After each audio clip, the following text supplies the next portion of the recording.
রাধে রাধে। অধ্যায় 6, ধ্যানযোগ। আজকের গল্প গীতার 6ষ্ঠ অধ্যায় নিয়ে, অর্থাৎ ধ্যানযোগ নিয়ে।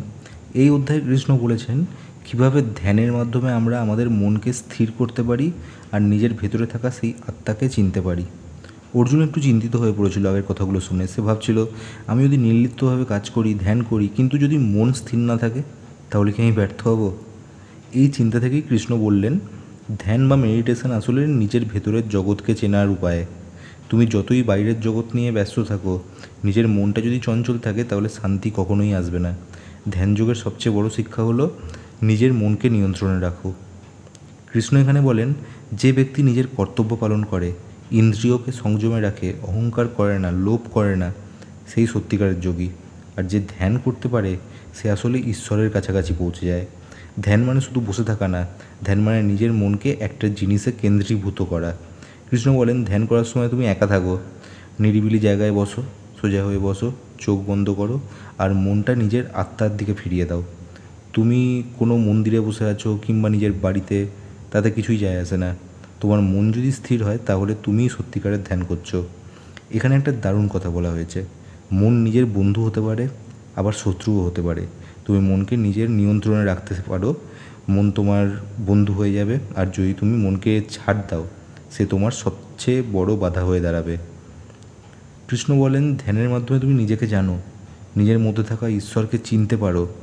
আর একবার যদি তুমি নিজেকে চেনো, তাহলে বাইরে কিছু পাওয়ার আর দরকারই পড়ে না। অর্জুন তখন একটা প্রশ্ন করে, যদি কেউ ধ্যান শুরু করে কিন্তু মাঝপথে ছেড়ে দেয়, তাহলে কি হবে?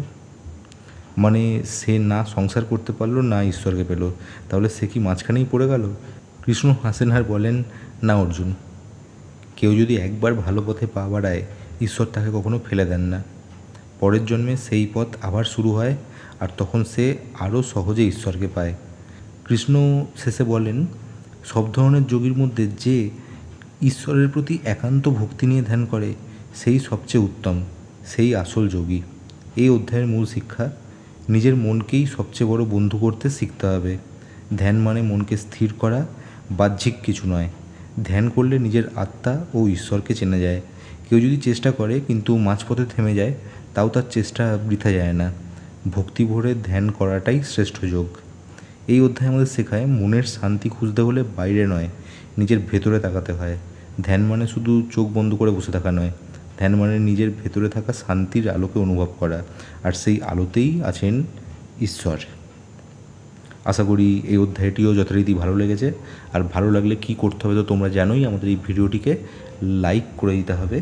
আর এরকমই আরও ভিডিও দেখতে চাইলে আমাদের চ্যানেলটিকে এক্ষুনি সাবস্ক্রাইব করে দিতে হবে।